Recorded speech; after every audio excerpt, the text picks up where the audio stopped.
People have always endeavored to make their lives more comfortable and to live with greater ease.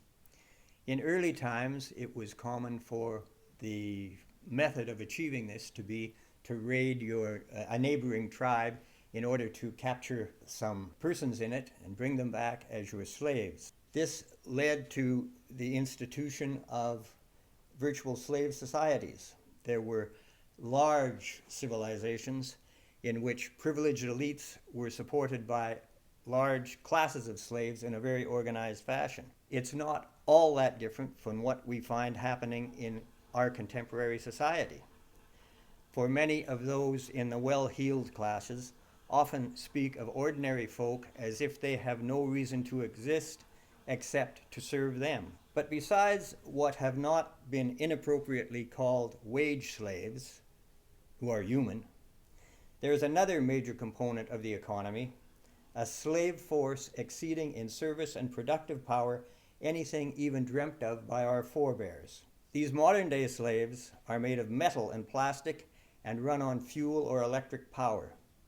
Their productive capacity exceeds by thousands, in some cases millions of times, the capacities of the human flesh slaves whose lives in the past were spent or largely wasted in servile chores in order to permit a fortunate few to enjoy comforts and leisure. Our modern slaves have many advantages over the old-style ones. In the first place, the latter were hard to acquire. You might even lose your own life in a raiding party because candidates for slavery would fight hard to avoid being subjugated.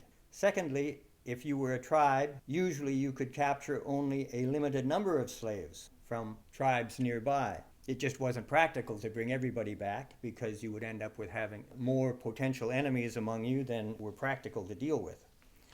So until the industrial scale enslavement of the 17th and 18th centuries, typically not every ordinary tribe member could have their own slaves. Thirdly, if you wanted to have your slave services on a continuing basis, you could not avoid ongoing costs.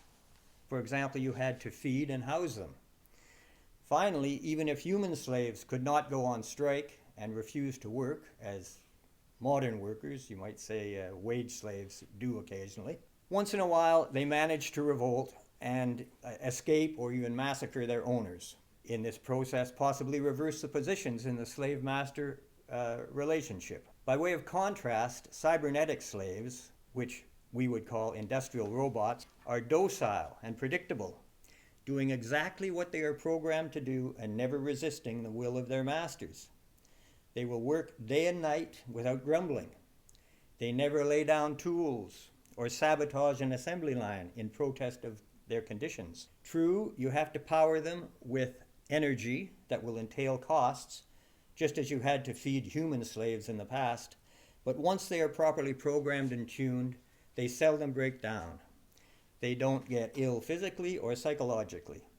Indeed, they are continually improvable.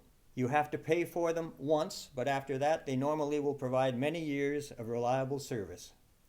And the most important thing about robotic slaves is that if you have enough money, you can have as many of them as you want, as you care to manufacture. Oddly enough, when you see references in the media to robots, there is often an attempt to instill fear. There are all sorts of predictions of robots becoming independent of our wills and taking over society.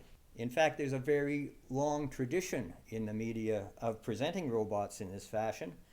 It goes back at least to the 1920s with the film Metropolis. It was also represented in Stanley Kubrick's film Space Odyssey 2001. So this attempt to represent robots as a threat to society is very curious. A robot is, as I've said, essentially a slave.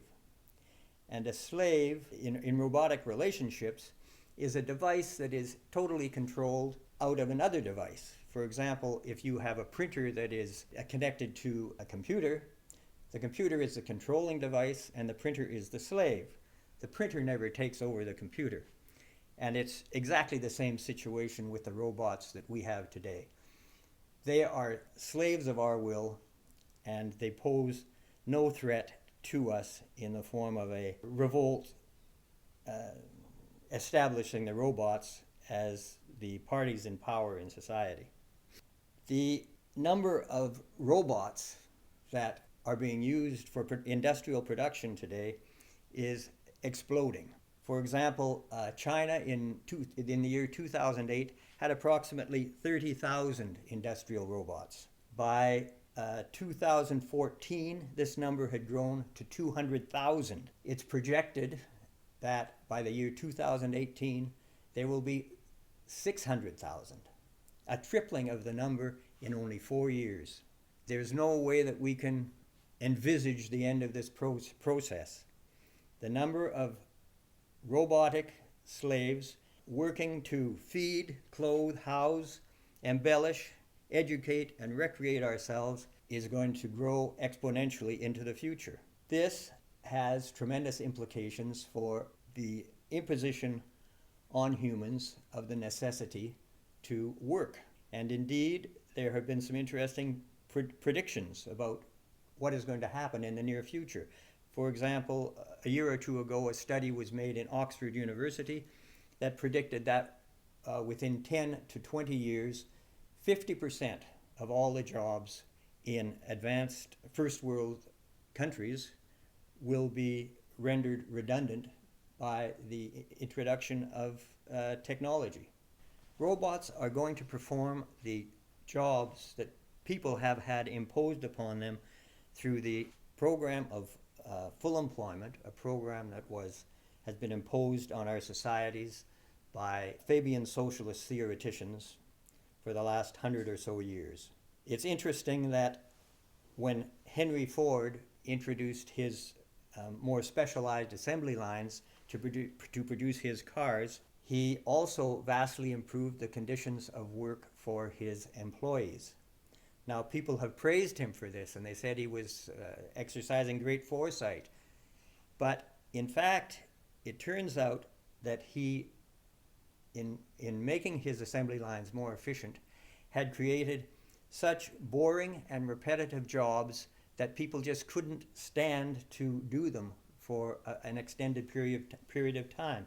So he had to give them enhanced incentives in order to keep them working for his company. These are the kinds of jobs that robots do expertly. And the introduction of robots just relieves people from the uncreative activities that have been imposed upon them in the past. So we should not fear the introduction on an increasing scale of robots, these modern day slaves in our society. In fact, we should be deeply grateful that they are there to serve the ends of extending our freedom and opportunities for a good life. Above all, we should be wary of the potential for Luddites, modern day Luddites, to appear, saying that disaster is upon us because people are being put out of work by these robots. It is all to the good, providing we can find a means of getting the productivity of the robots over to the members of the community. The answer to the problem that is posed by the displacement of human labor by these machines was provided to the world 100 years ago by a Scottish engineer named Major C.H. Douglas. He proposed that income should be made available to the population unconditionally, not in an uncontrolled fashion, but in a scientific fashion, actually related to the facts of production, and that in view of the enhanced productivity of our modern productive apparatus, this would be a continuously growing subsidy that all people could receive, and that would lead to a new form of society in which genuinely free people could have genuinely free relationships among each other.